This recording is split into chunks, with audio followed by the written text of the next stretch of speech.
Halo para pencari ruang, balik lagi sama kita di diskusi sisi episode ke-10 apa ke-11 gitu. Kalau nggak salah 10 sih. Bareng gue Fahri sama Farhan lagi. Kali ini kita kedatangan tamu, salah satu pebisnis yang lumayan lama saya kenal, sekitar 2-3 tahun ini, ya, 4 tahun ini. Kalau diperkenalkan, beliau adalah salah satu pendiri Teman Hijrah, juga salah satu franchise yang lagi terkenal nih, Kanyu Bogor. Terus juga, oh iya saya pakai gelangnya juga. Dia produksi ini, Embracelet Supply. Wah udah hilang. Embracelet, dia salah satu pembuat gelang yang lumayan terkenal dan alhamdulillah sudah menikah, jadi nggak bisa lagi teman-teman buat tag.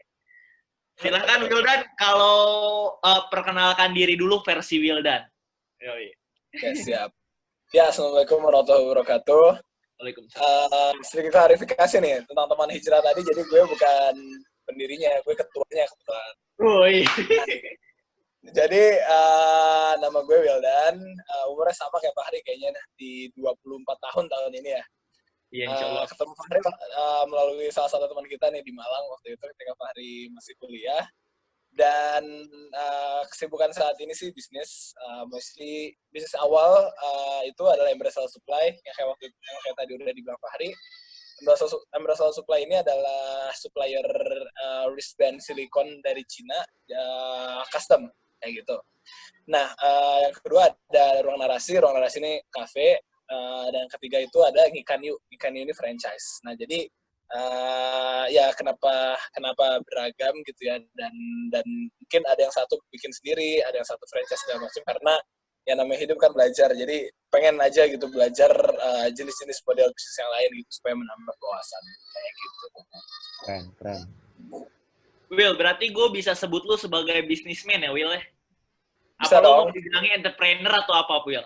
Sebutan lu. Bisnismen boleh, soalnya kan ya secara legal juga kan ya udah ada gitu kan. Maksudnya ya kita punya badan hukum, bayar pajak, ya jadi ya bisnismen bisa dibilang kayak gitu.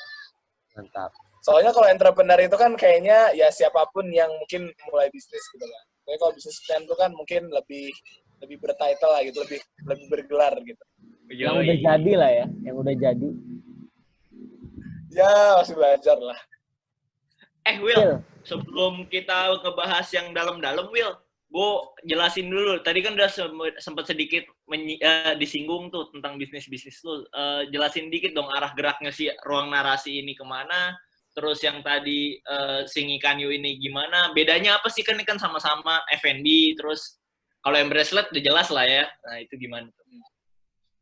Jadi kalau misalnya Ruang Narasi ini sebenarnya dibikin secara oportunis sih. Jadi waktu itu kita ngeliat peluang untuk bikin sebuah kafe, tapi ya namanya karena sebelum ini gue belum pernah di bidang F&B yang serius ini gitu ya. Yang kalau kafe kan instrumennya banyak banget gitu ya. Dulu pernah sih jualan makanan, tapi kan itu kan sangat beda nih dengan bikin sebuah kafe kan.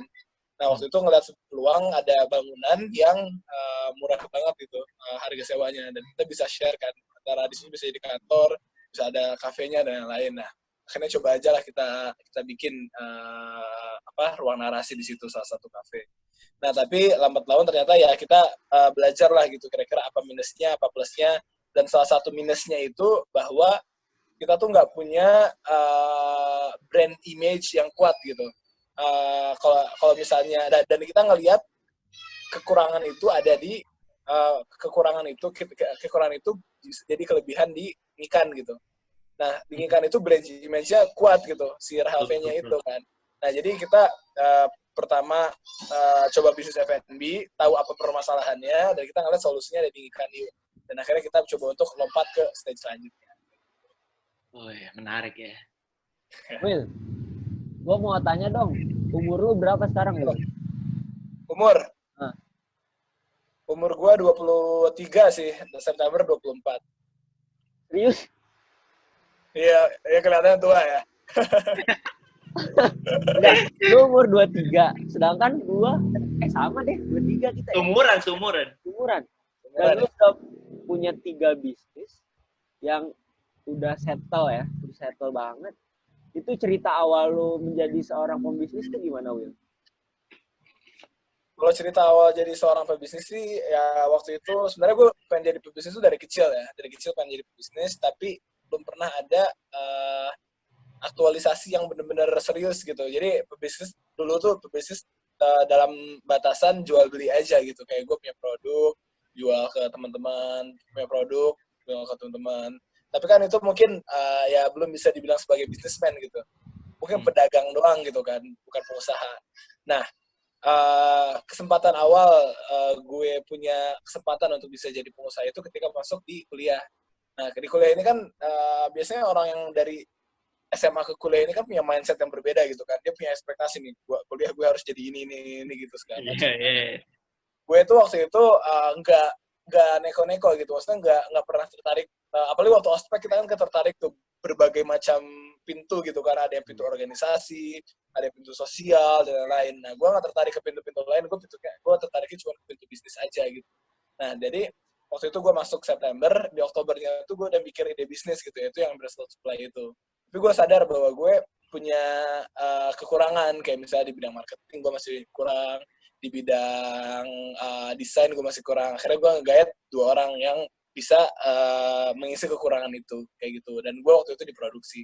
Tapi lambat laun di bisnis pertama gue ini, yaitu Bracelet Supply, ya belajar juga nih bahwa dalam membuat suatu bisnis tuh nggak bisa dalam asas let's say kayak pertemanan aja gitu, tapi harus tetap profesional kan. Kita waktu itu gitu, jadi mulai bisnis tapi nggak tahu presentasi masing-masing orang berapa, job desk-nya tahu tapi ya masih kadang-kadang masih tumpang tindih, dan akhirnya kita ada miskomunikasi lah gitu, kita ada perbedaan visi. Jadi kalau gue pengennya visinya lebih jauh, tapi teman-teman pengennya cuan saat itu juga gitu. Ya udah akhirnya gue bilang gitu, kalau misalnya teman-teman mau itu ya udah gue kasih share-nya gitu ya, gue kasih pembagiannya, tapi perusahaan ini punya gue kayak gitu. Itu awal-awalnya. Kelas. Will. Itu menarik tuh. Maksud gue, ini bisnis pertama lo, Bracelet ini, yang bener-bener bisnis. Terus akhirnya langsung sukses. Kok bisa? Pertanyaan gue. Gue nggak akan bilang langsung sukses sih sebenarnya, karena yang gue bilang tadi dari awal gue, jadi pertama kali gue jualan itu waktu SD kali ya, gue pernah buka warung-warung gitu lah. Jadi gue ke pasar, naik sepeda, habis itu belanja, jualin di rumah gitu kan. Habis itu gagal karena ya mungkin karena anak kecil lah punya kesibukan lain kan, sekolah dan lain. Waktu itu pernah juga gue jualan, waktu di SMA gue pernah jualan pizza, roti ke kelas-kelas gitu kan. Alhamdulillah tuh, maksudnya bisa nge-support gue dari segi finansial, dalam artian gue nggak usah minta biaya sekolah lagi gitu ke orang tua gue kan. Tapi tetap aja maksudnya ya akhirnya belajar lagi gitu kan, bahwa ada namanya produk itu kan ada life cycle-nya gitu kan. Orang-orang pada bosen dan akhirnya mulai nggak habis produknya, dan akhirnya gagal juga gitu kan. Nah, di yang ketiga ini, yang hal beda yang gue lakukan itu adalah gue berpartner kayak gitu. Jadi emang di marketing itu gue nyari orang yang bisa bilang selebgram lah kayak gitu ya. Yang bisa membantu menjual produk ini.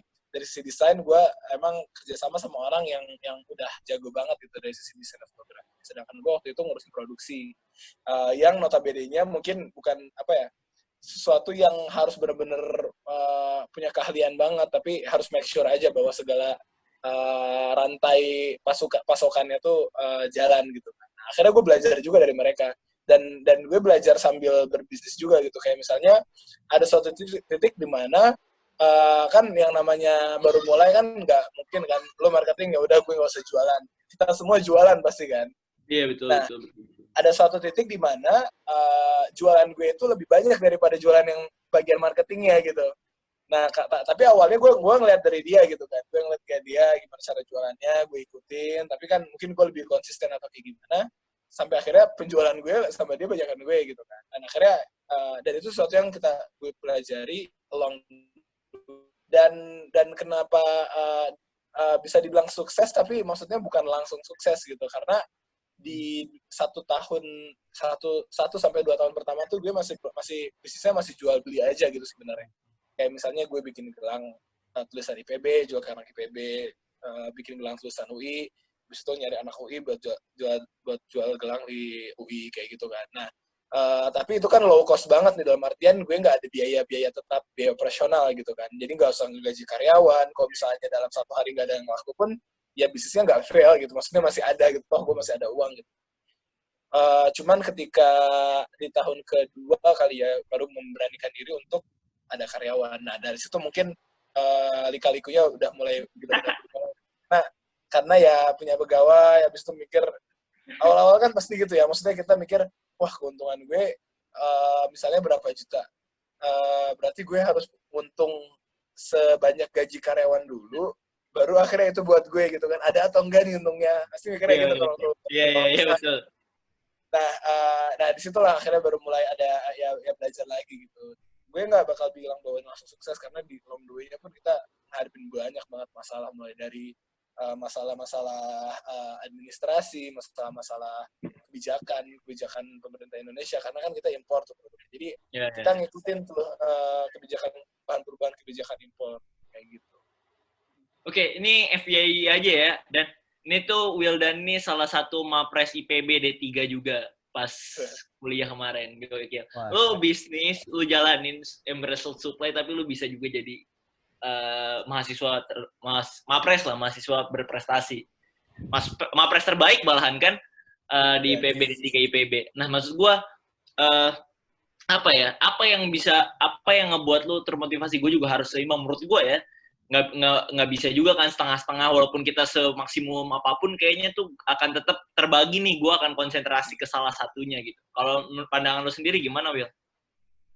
Kalau menurut gue sih, jadi waktu dulu tuh gue sempet juga gitu tergoda gitu kan, bahwa gue mau jadi Mapres, gue mau jadi bisnis, gue mau organisasi segala macem, walaupun pada akhirnya yang gue bener-bener tekun itu bisnis gitu kan, dan gue membutakan diri gue ke yang lain gitu kan. Nah tapi ternyata semuanya akan berhasil ketika kita melakukannya one at the time gitu, satu-satu gitu. Jadi jangan gue bisnis juga, Mapres juga, organisasi juga gitu kan. Kalau kayak gitu, berdasarkan pengalaman gue selama ini gak akan pernah berhasil gitu. Ketika gue mencoba untuk melakukan sesuatu bersamaan dengan sesuatu yang lain, pasti hasilnya nggak baik gitu bagi keduanya gitu. Tapi ketika gue fokus di satu hal, pada akhirnya walaupun awalnya mungkin ada rintangan apa segala macem, di akhirnya itu lebih baik gitu loh outcome-nya, daripada kalau misalnya kita setengah-setengah di dua.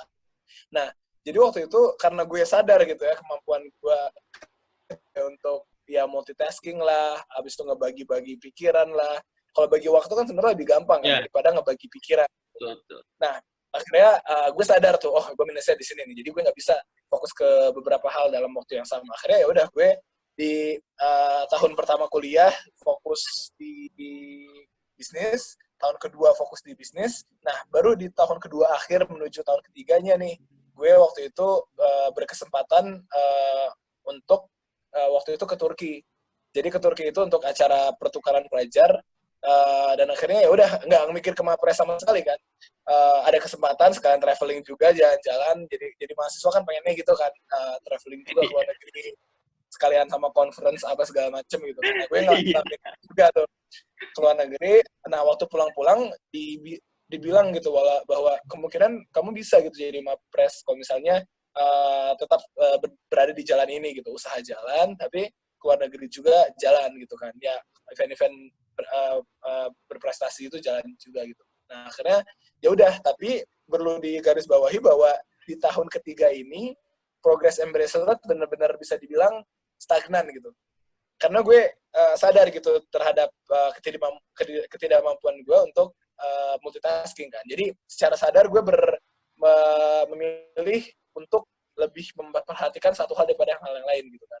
Karena gue takut gini, karena kan Mapres ini kan kompetisi gitu ya. Jadi kalau misalnya gue ya usaha masih coba untuk difokusin, Mapres coba untuk fokusin, nanti usaha gagal, Mapres juga nggak menang gitu kan. Mendingan usaha rada-rada stagnan, tapi Mapres ini bisa juara lah kayak gitu.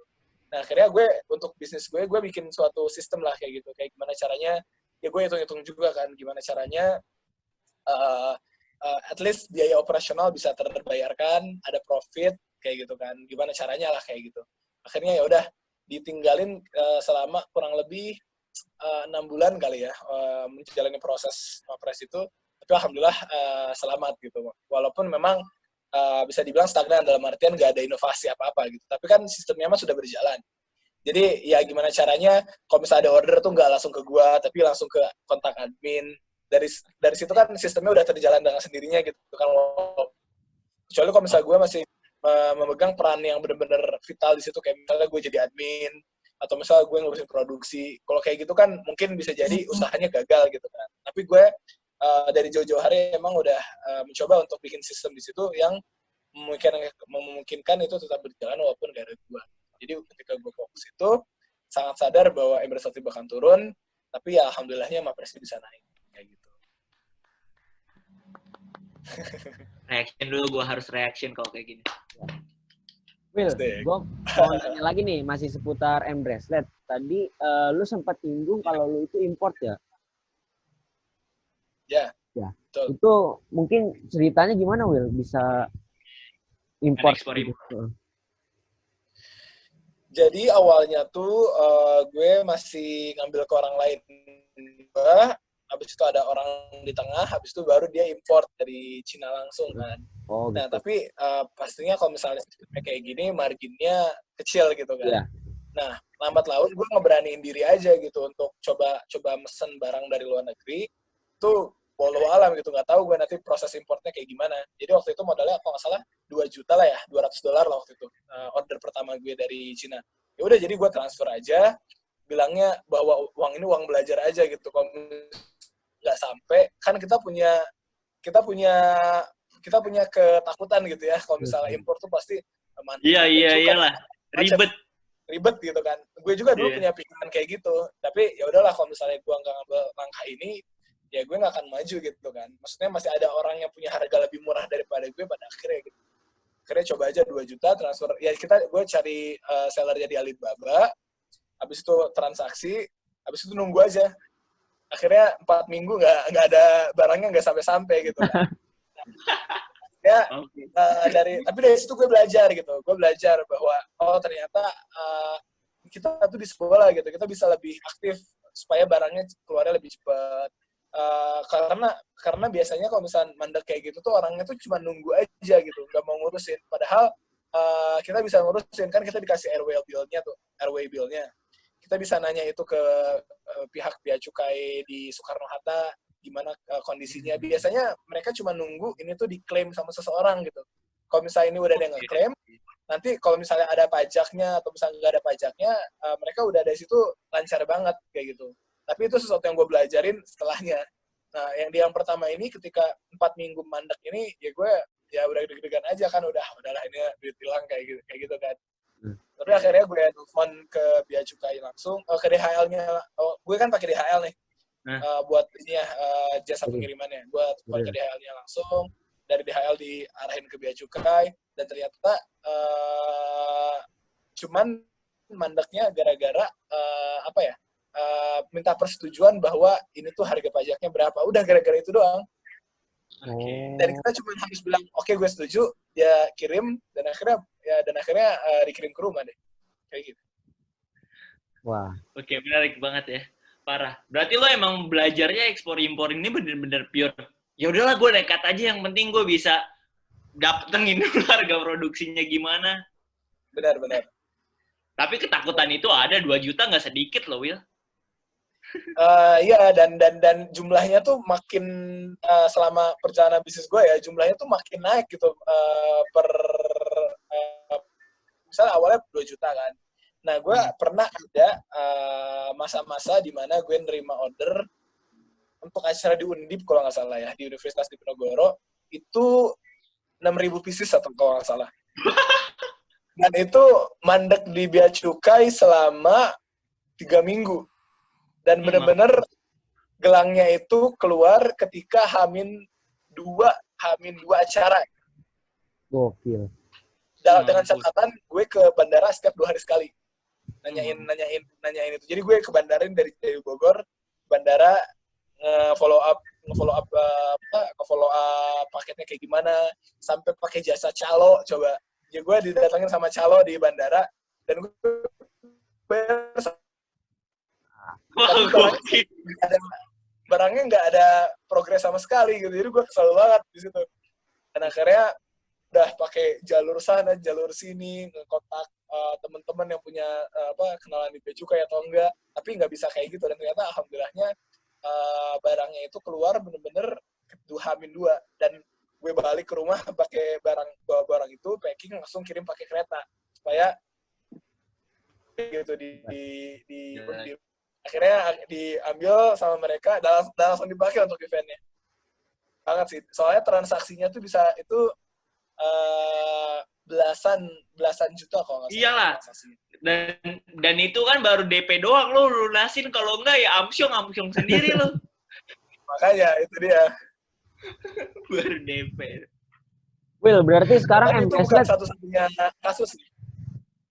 Oh, masih ada lagi enggak? Jadi bukan satu-satunya kasus. Jadi selama perjalanan bisnis kita ini ada beberapa kasus kayak gitu. Gila.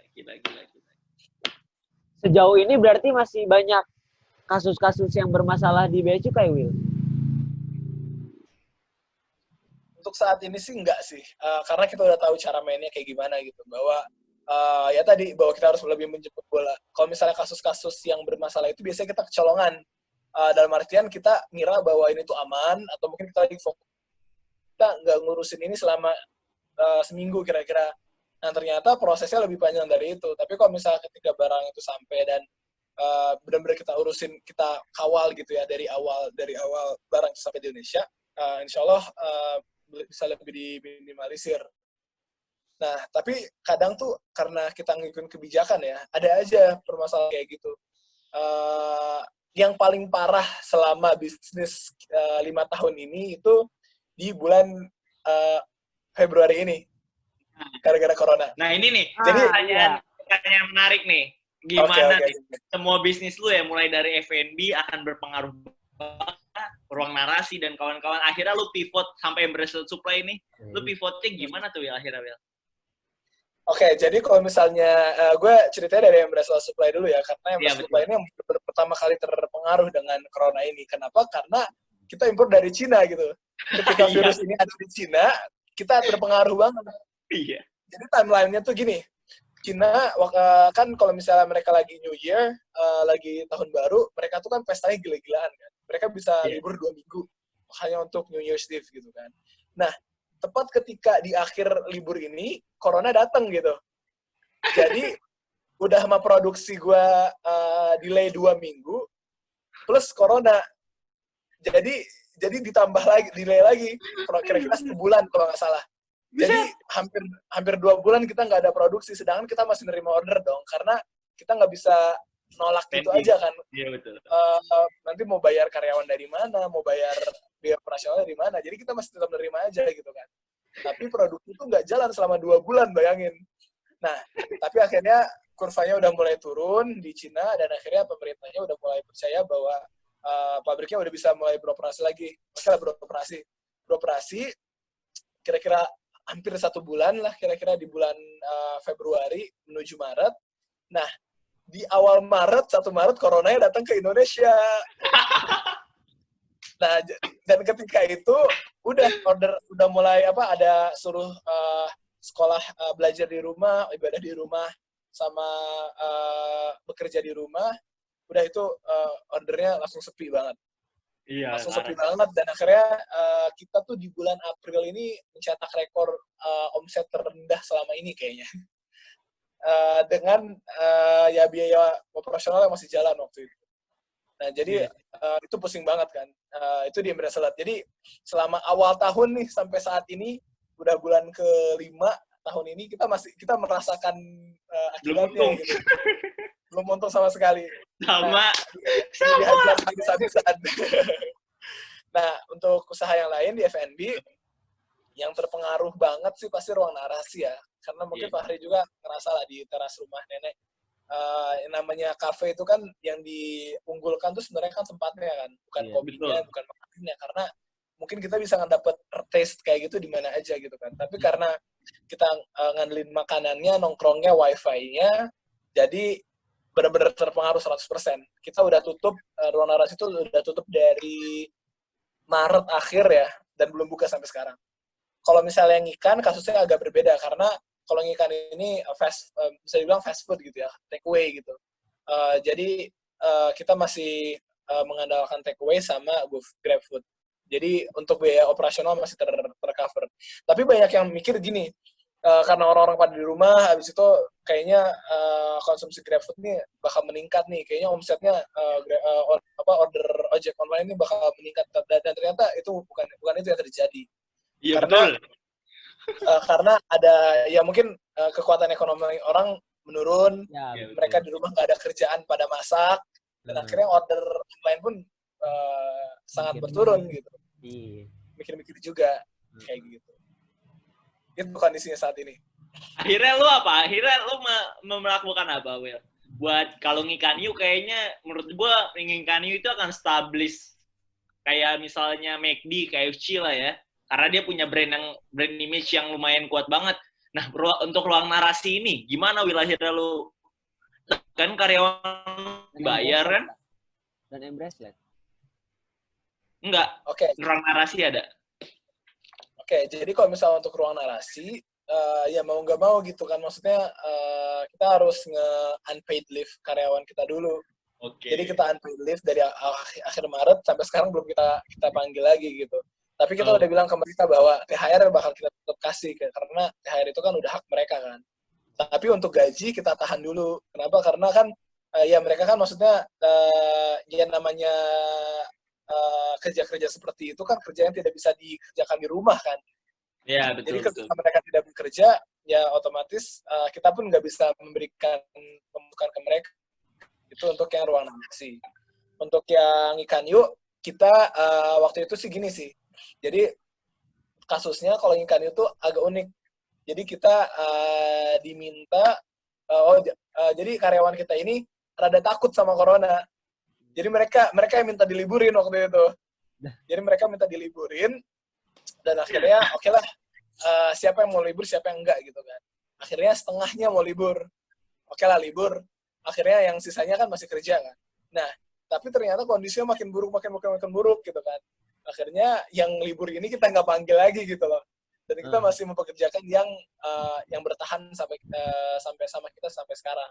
Akhirnya itu seleksi juga sih. Maksudnya siapa yang benar kuat kerjanya gitu ya, walaupun dengan kondisi seperti ini masih tetap bekerja, mana yang mungkin bisa tergoyahkan gitu. Soalnya mending gitu ya kalau misalnya masalahnya tuh gara-gara mereka takut corona, tapi kadang-kadang masalahnya tuh bukan itu gitu. Kadang-kadang mereka ngikut-ngikut aja gitu. Mungkin ada temennya yang dikasih libur dulu, ya udah mereka jadi menuntut itu ke kita. Padahal mereka di rumah nggak stay di rumah gitu. Mereka ada juga yang masih nongkrong segala macam berdasarkan report dari manajer kita gitu kan. Makanya ya beragam lah ini ya variabelnya. Itu untuk yang Ngikan. Nah, untuk M-Bracelet ini sekalian sama cerita pivotnya kali ya. Pivotnya. Okay. Jadi M-Bracelet ini sebenarnya dari awal tahun tuh udah lumayan susah nih untuk bayar biaya operasional gitu kan. Bayangin Januari, Februari, Maret, April, sekarang Mei gitu kan. Nah, di 4 bulan pertama nih, Januari sampai April ini, karena kita udah dihajar habis-habisan, sampai bulan Maret kita masih bisa ngasih secara normal gitu kan, hak-hak mereka secara normal. Tapi di bulan April ini benar-benar parah banget gitu. Dalam artian, kita udah dihajar bertubi-tubi selama 3 bulan sebelumnya.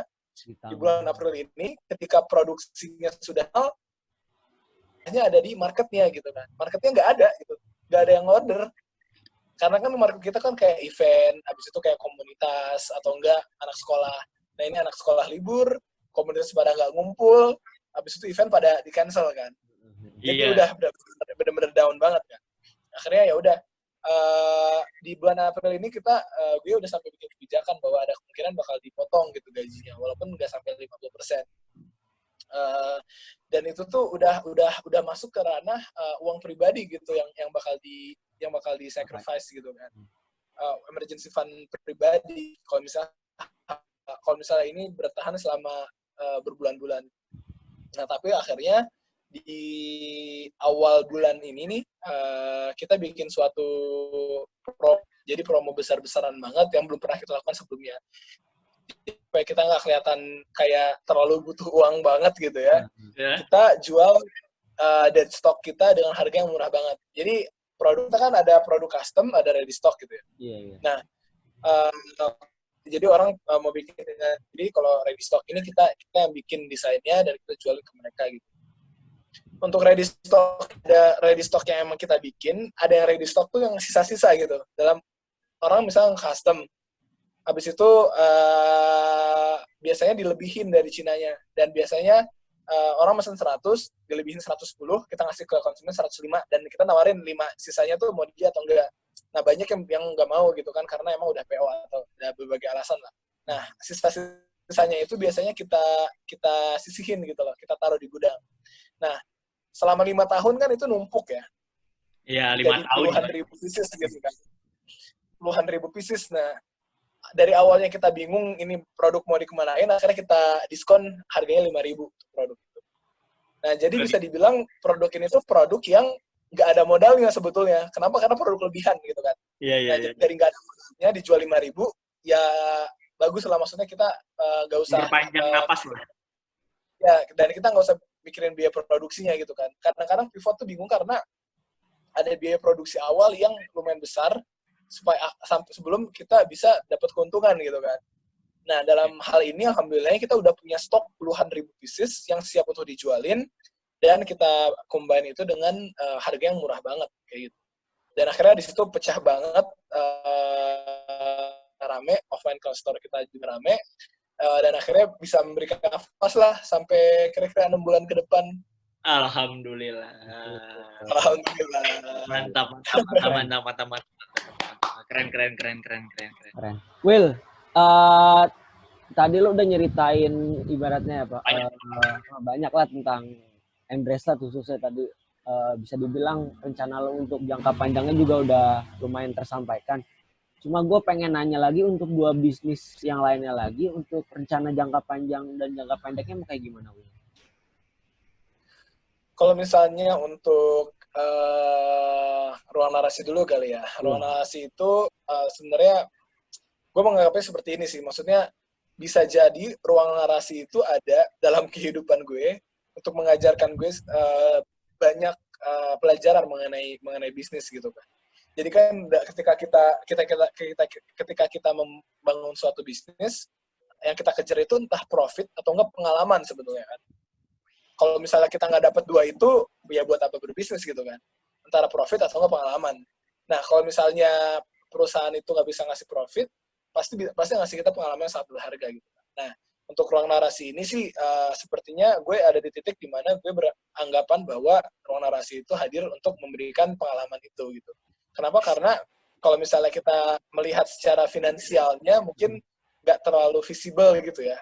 Nah, untuk kedepannya sih mungkin pastinya kita akan perjuangkan sekuat tenaga, tapi ketika matematikanya tuh nggak make sense gitu ya, ya mau nggak mau pasti harus kita tutup kayak gitu. Nah, kalau misalnya untuk ikan ini karena franchise, jadi sebenarnya untuk inovasi segala macam kita masih sangat mengandalkan pihak pusat. Nah, kita kan nggak bisa bikin inovasi-inovasi nih, kayak misalnya kayak let's say brand besar kayak McD lah ya, pasti masing-masing pemilik cabang McD itu mereka punya inovasi sendiri nih, jualan apa, tapi kan mereka nggak bisa dengan mudahnya jualan itu gitu kan. Misalnya ada orang yang mau nitip jualan di McD, kan nggak bisa semudah itu gitu kan. Bersih kayak gitu. Nggak bisa semudah itu, mereka harus ada birokrasi yang panjang dan kemungkinan besar nggak akan dieksekusi juga gitu kan. Maka dari itu untuk Ikan Yu sebenarnya untuk dari sisi inovasi kita sangat mengandalkan pusat kayak gitu, tapi kita selalu komunikasi gitu ke pusat, kira-kira gimana kondisi lapangan dan kira-kira inovasi apa yang bisa mereka bikin kayak gitu. Harapannya sih gini, karena sebenarnya ikan tuh kenapa gue suka ya, karena ikan itu produk yang jenisnya tuh sebenarnya dekat dengan masyarakat Indonesia gitu. Kayak misalnya kan sekarang kan udah ada ayam geprek dan lain-lain. Nah, jadi ikan tuh bisa jadi substitusi produk itu gitu. Tapi dengan cita rasa yang nggak jauh berbeda gitu. karena kan sebenarnya kan kebiasaan masyarakat Indonesia untuk makan nasi liwet pakai sambal, pakai ikan itu kan sebenarnya udah ada kan. Iya, iya. Nah, ini cuma lebih agak sedikit modern dan praktis aja sebenarnya. Jadi gue agak lebih percaya diri sama ikan ini. Kenapa? Karena budaya itu tuh udah ada di masyarakat Indonesia gitu. Jadi tinggal kita ngasih solusi yang lebih praktis aja. Jadi insya Allah kedepannya akan selalu ada yang berminat makanan itu gitu. Jadi bukan makanan yang musiman bisa dibilang. Tadi udah diceritain kan ya, buat masalah-masalahnya. Menurut lu tadi, lu cerita soal lu nggak dapet untung, lu dapet pengalaman tuh. Menurut gua bagus banget sih. Pengalaman yang menurut lo paling bagus buat lo yang akhirnya, wih gila gue bisa sampai nge-reach ini nih, sama pengalaman terburuk yang kayak tadi misalnya. Tapi apakah ada yang lebih buruk dari itu? Gue kan nggak tahu juga dari lo sendiri. Apa, Will? Sebenarnya pengalaman terbaik ya, gue ngeliatnya gini aja sih. Maksudnya pengalaman terbaik itu mungkin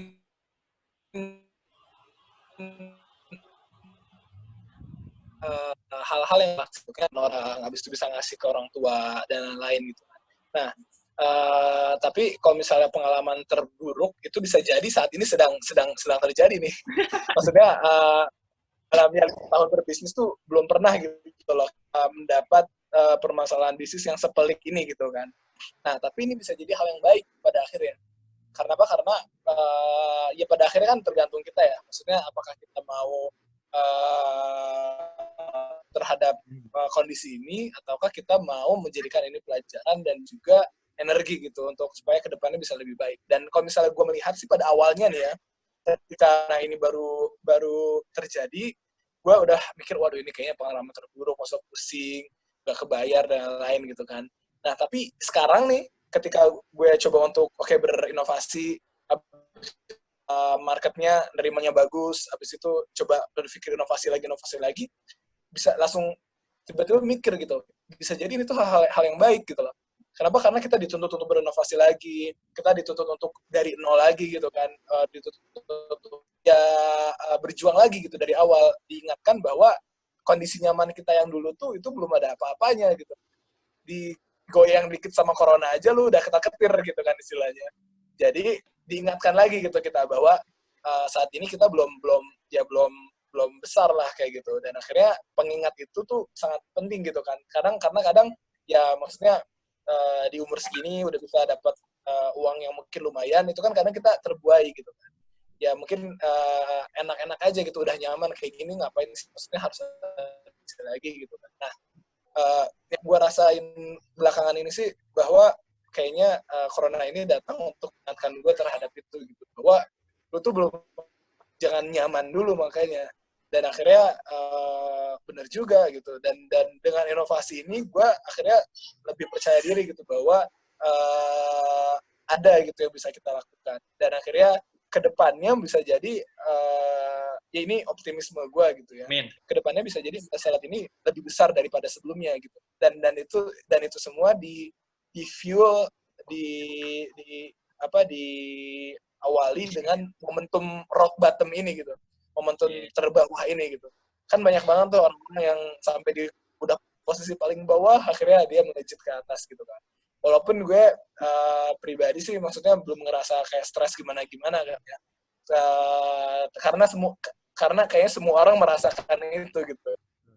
Jadi perasaannya tuh nggak terlalu stres kayak gimana, tapi ini sih kalau misalnya dilihat secara logika sih sudah parah banget lah kayak gitu. Wah, Will, lu orangnya positif banget, Will. Gua mau nanya dong, Will. Apa ya? Resep untuk menjadi pembisnis versi lu itu apa? Kalau resep menjadi pebisnis versi gue ya, kalau menurut gue sih kalau pebisnis itu harus orientasinya ke aksi ya. Maksudnya gini, selama perjalanan bisnis pasti ya lo atau enggak gue atau enggak kita semua pasti udah ketemu banyak banget orang yang katanya mau mulai bisnis gitu kan. Yang katanya yang kita ketemu ngobrol-ngobrol tentang bisnisnya apa segala macam, tapi mungkin nggak pernah ngelihat hasilnya gitu kan. Nah, menurut gue sih dan kadang-kadang ketika kita mulai bisnis kita bisa jadi orang yang seperti itu gitu loh, yang seneng banget nih ngomongin tentang bisnis gue bakal kayak gini, bisnis gue bakal kayak gini. Tapi kita termakan dengan sensasi nikmat ketika ngomong itu, sehingga kita nggak ngelakuin itu gitu. Nah, menurut gue itu harus sangat-sangat dihindari gitu, dan harus orientasi kita tuh ke action gitu, ke eksekusi. Jadi jadi saran gue, nilai progres kita berdasarkan eksekusi yang telah kita lakukan, bukan ide yang ada di kepala kita kayak gitu. Kalau menurut gue. Jadi kalau misalnya kita nilainya tentang ide yang ada di kepala kita doang, nggak ada artinya gitu, nggak ada nilainya gitu kan. Sebelum itu jadi eksekusi kayak gitu. Menurut gue itu kerja keras pasti, dan jangan pernah menyerah sih. Kalau misalnya kita menghadapi suatu masalah, kita akan pernah gagal kecuali kalau misalnya kita. Wah, mantap. Terakhir, Will, ada pesan yang mau lu sampaikan nggak buat orang-orang yang insya Allah denger video ini? Teman-teman yang insya Allah dengar video ini, gini sih, karena video ini mungkin di-upload ketika kondisi sedang sangat sulit ya. Mungkin teman-teman yang nonton video ini sedang ada masalah keluarga yang disebabkan virus ini, pandemi ini, kondisi ini.